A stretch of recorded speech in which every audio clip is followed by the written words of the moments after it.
करता। अब एक दिन तो इतना धन चुरा करके ले आया, उन वैश्याओं ने देखा भैया खूब धन है, लगता है इसके चक्कर में हम भी पकड़े जाएंगे।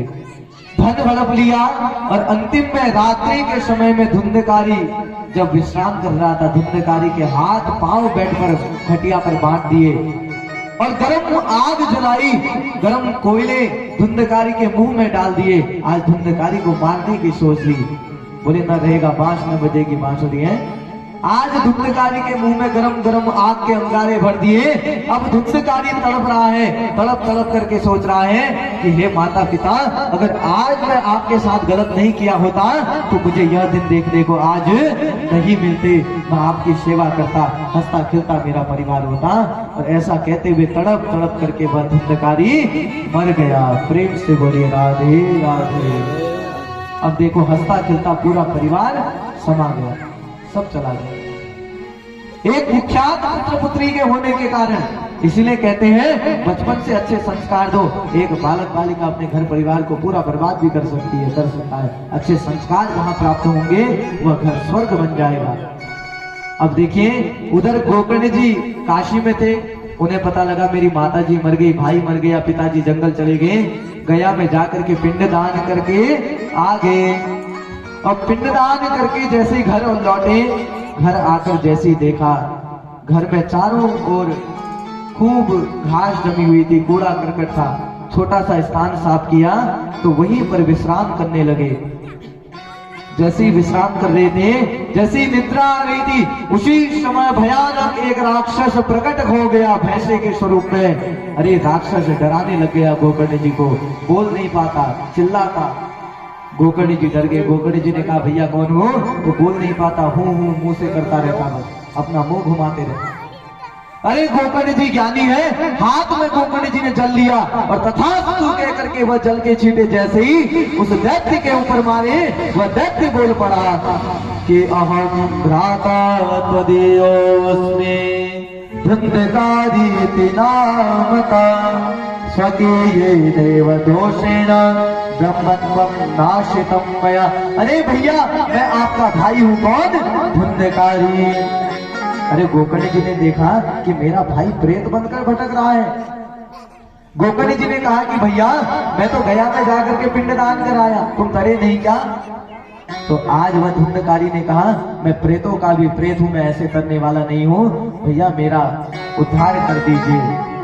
गोकर्ण जी ने कहा अभी तुम जाओ, कल विद्वत गोष्ठी रखूंगा और तुम्हारा उद्धार अवश्य करूंगा। भैया जैसी वह विलुप्त हुआ उसी समय दूसरा दिन आया। दूसरे दिन बढ़िया सुंदर विद्वत गोष्ठी रखी गई। उस विद्वत गोष्ठी में निर्णय निकला कि सप्ताहोऽपि तथा धन्य श्रीमदे भागवती कथा। बोले सप्ताह विधि से भागवत कथा का आयोजन रखेंगे, जितने प्रेत बाधाएं होंगी उनका कारण हो जाएगा। आज सप्ताह विधि से भागवत को करने का निर्णय लिया। सुंदर व्यासपीठ सजाई गई, गोकर्ण जी व्यासपीठ पर विराजमान हो गए। और जैसे ही व्यासपीठ पर विराजमान हुए, सभी भक्तों ने जय जय घोष कर दी व्यास जी की। बोले व्यासदेव भगवान जय हो। भक्तों उसी समय देखिए क्या अद्भुत चमत्कार। वह कथा पंडाल के समक्ष एक बांस का डंडा था, 7 गांठ वाला बांस का डंडा। बांस के डंडे में गांठ देखी होगी आपने, 7 गांठ वाला बांस का डंडा पंडाल के सम्मुख था। उस बांस के डंडे में धुंधकारी प्रविष्ट हो गया। धुंधकारी बैठ गया और बैठ करके भगवान की दिव्य कथा को सुनने लगा।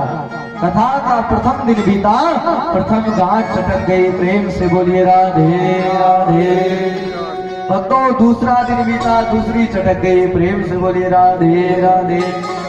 ऐसा करते करते तीसरे दिन तीसरी, चौथे दिन चौथी, पांचवें दिन पांचवी, ऐसा करते करते 7 दिन में 7 की 7 गांठें जैसे ही चटकी और तुरंत एक दिव्य पुरुष प्रकट हो गया। दिव्य रूप धरो जाता तुलसी दल मंडितो पीतवासो घनश्यामो मुकुटे कुंडलान्विता। अरे मोर मुकुट धारण किया हुआ सुंदर पुरुष प्रकट हो गया।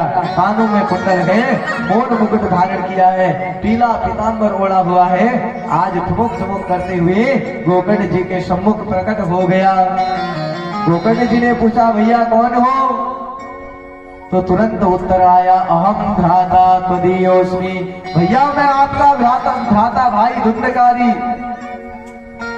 अरे मुझे पहचानो।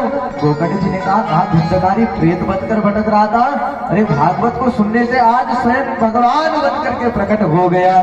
बोल भागवत महापुराण की जय हो। तो उसी समय धुंधकारी गोकर्ण जी के सम्मुख खड़ा हुआ और भागवत की सुंदर महिमा को गाने लगा। धन्या भागवती वार्ता प्रेत पीड़ा विनाशिनी, सप्ता भूपि तथा धन्य कृष्ण लोक फल प्रदा। अरे सुंदर महिमा गाई। उसी समय भगवान के परम पद से एक विमान प्रकट हो गया। भगवान ने एक सुंदर विमान भेजा और कहा कि आज एक प्रेत का उद्धार हो रखा है, उसे लेकर के मेरे धाम आ जाओ। अरे जैसे एक विमान आते देखा, गोकर्ण जी ने पूछा भैया कौन हो? बोले हमें प्रभु नारायण ने भेजा है, हम उनके पार्षद हैं। हमसे कहा है कि जो ये 7 गांठ की बांस में से जो पुरुष प्रकट हुआ है इसे बैठा करके लेकर के आओ। तो उसी समय गोकर्ण जी ने कहा भैया देखो कथा सबने सुनी, तुम एक ही विमान लेकर क्यों आए? बोले उद्धार करना था सबका करते। तो उसी समय भगवान के पार्षदों ने कहा बोले कथा सबने सुनी लेकिन अपने जीवन में उतारी नहीं। अगर किसी ने अपने जीवन में उतारी तो वह है धुंधकारी। अब सब भक्त निराश हो गए, भैया हमारा तो उद्धार हुआ ही नहीं।